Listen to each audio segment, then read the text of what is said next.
It's your boy Kobeezus out here in Houston, Texas, lost in the sauce. Give a shout out to Young Buckets and Mr. Foamer Simpson. Anything else will be uncivilized.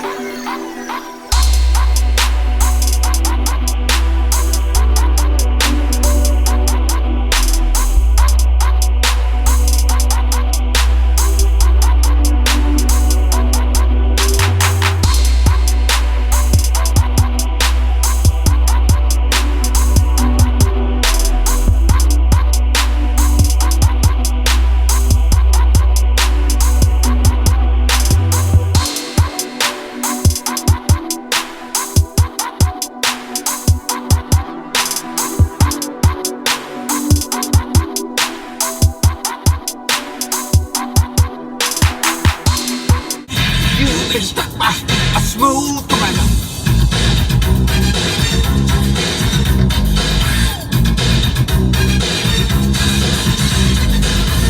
The bag has been secured. The box has been secured. Yes, both. The box, both. Bag and box. I've been waiting on this sneaker for a while now. Before we dive into it, if you enjoy the video, if you find it helpful, hit that thumbs up button. It really does go a long way. Look right there. Hit that thumbs up button. Also, don't forget to subscribe. We're doing a brand new video almost every single day, and you don't want to miss anything. So, thumbs up button, subscribe. It's a sneaker that I've really been looking forward to. Yeah. I loved the 9.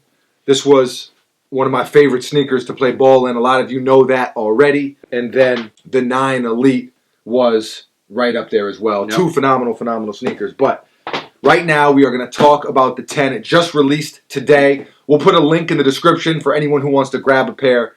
Really good sneaker, but let's dive into it. Give our initial thoughts. This is a performance overview, so to speak. Mm-hmm. And let's get into it. So, drum roll, please. Bang, bang. The Nike Zoom KD10 in the flesh. Like I said, I'm super excited about this. The KD9 and 9 Elite, two of my favorite sneakers to hoop in.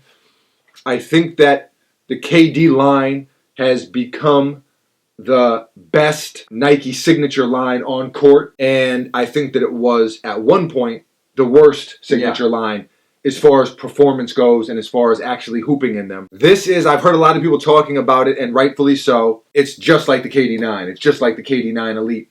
And there is some truth to that. I mean, again, it's almost, you had mentioned this, it's essentially the KD9 Elite. Yeah, which I like, though, because they don't try to reinvent too much. They just try to perfect things. Exactly, and that's the thing. We talked about this before. It sucks when, and I know a lot of you hoopers out there can relate to this, you have a sneaker that you really, really like. Yep. They stop making it because they go on to the new model. Yeah. They completely switch it up. Now it's like, come on, you know?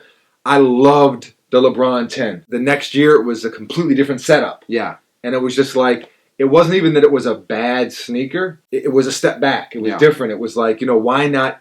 If it ain't broke, don't fix it. I much prefer some small tweaks, some small improvements, as opposed to just completely trying to bring this whole new sneaker, because there is that pressure to, it's a new model, it's got to be completely different. Yeah. Like the Jordan 30 took a lot of heat because it was just like the 29. So what, the 29 was arguably the best performance basketball sneaker of all time. Yeah. You know what I mean? And then it was like, oh, the 30 is terrible. It's essentially the same shoe. Yeah. So this is very much like the 9. Full-length Zoom. Yep. You've got that same flex groove Yep. that allows more flexibility, Yep. more foot mobility, which is nice because if you have that Zoom Air, like I mentioned, the LeBron 10, just to bring that shoe back up, there was no flex groove. Yeah. And so it becomes kind of a very stiff shoe. So this, not the case. Fly knit, full length, toe to heel fly knit. Pretty breathable, just to do a little breathability test. What do you think? Decently breathable. I mean, I can feel it a little bit. Little tiny bit. A little bit. It's a little breathable, whatever. Who cares? The biggest thing that I've noticed is they've kind of combined, let me just put this down for a second. They've kind of combined the 9 and the 9 Elite as far as the ankle collar goes. Yeah. So this is the low ankle collar, right? Mm-hmm. And then this is kind of, you got that sock that comes up a little higher, right? So with the 10, again, kind of the low cut, right? But it comes up a little bit more. It's like they gave a little bit of the sock, but not too much, and it's a little sturdier. If you flip this down, right, you can see that you have, it's like basically a low top sneaker. Yeah. And then they give a little bit here. I kind of like it because it kind of... Little fly knit collar. A little fly knit collar that kind of almost morphs it right into your leg. So it's kind of, the sneaker then becomes like an extension of you a little bit. And I think that that's dope.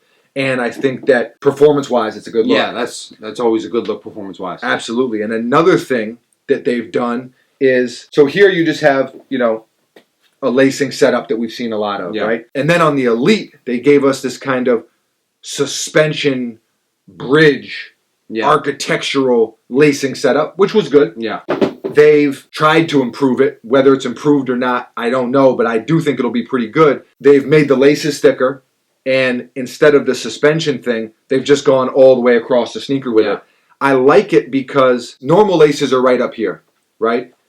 This, taking it from basically edge to edge. It's going to give it a nice one-to-one fit. Yeah, exactly. And in basketball, that's really what you're after. Yeah. Fit is so, so, so important. If it doesn't fit right, it doesn't matter what tech is involved. If it doesn't fit right, it's not going to be a good look. It just isn't. And that's why, performance-wise, if you're unsure about a sneaker, you really do got to go into the store and try it on. Just while we're talking about fit, these are true to size. I think they're true to size. Yeah, I agree. Again, it is a KD, and I think that the KD line in general fits a little bit narrow. I'm going to try these on. I've already tried them on. I'm going to try them on one more time. Ooh, that feels good. Yeah. Man, that feels good. I love the way these KDs fit, man. Definitely true to size. It is just a little bit narrow. Not crazy. It's nothing crazy. But if you have a super wide foot, you probably already know this at this point, but the KD line is probably not the best option for you. It feels so good, man. This shoe just fits my foot perfectly. It feels great. It feels really good. I'm really excited about these. I'm extremely excited about these. Last summer, I hooped in these nonstop, and this summer, it's going to be these. We're going to do a full performance video on this shoe probably. We like to do these overviews because the reviews take a while. They really, really do, to get a good feel for them. I know these are going to be good. Yeah. Just the tech, just how they fit on my foot, I know performance-wise, these are going to be A1. You know, when it comes to traction and, you know, durability and some of those things, you really got to put them to the test to find those things out. But I know it's going to be good. So for me, it's just going to be a matter of, is this a good sneaker or is it a great sneaker? Yeah. And I have a feeling it's going to be great. They've left the things that were excellent about the KD9. They've left those in place, like the impact protection, because this full-length Zoom Air is money in the bank. Yeah, and it has good court feel for the amount of cushion. Absolutely. It is the best balance in that regard. Yeah. And it's not super chunky. Yeah. You know, it's not super chunky. Oh, one of the differences is they've got the Zoom Air almost with that light tint on it. Yeah. You know, you it's can't, kind of like iced out. Right. They've got it iced out, whereas you can see the Zoom Air in the 9 and the 9 Elite. So that's just obviously a cosmetic thing. That's not going to change performance. But, man, I really like it. So just to recap, full-length Zoom Air with the flex groove, fly knit upper, just this beast of a lacing setup. That's pretty much it. You know, you got the ankle, the actual ankle collar in here, so it's not all flimsy, willy-nilly. You know, you should have good support, laces, good lockdown, good impact protection. I mean, traction looks pretty good. Traction looks pretty good. That's really the only, I don't know, variable. The only variable, the only question mark is how good will the traction be. Other than that, this is a phenomenal sneaker. Yep. And I'm really excited to have them. So I don't have anything else to say about them. Do you? Nope. So leave a comment below and let us know. Are you planning on grabbing a pair of these? What is your favorite sneaker to play ball in? What are you going to be hooping in this summer? What are you going to be breaking ankles, taking dudes to the biscuit? What sneaker is going to be on your feet? Leave a comment below and let us know. Always love to hear from you. Thank you for tuning in. I don't got anything else. We will see you mañana, the almost daily vlog. buckets, foamy, water here. If you have those Shrek feet, Yeah. those double wide trailer. What's another word for feet? Paye. How do you say it in Spanish? I don't know. Paye. Paye. Appendages.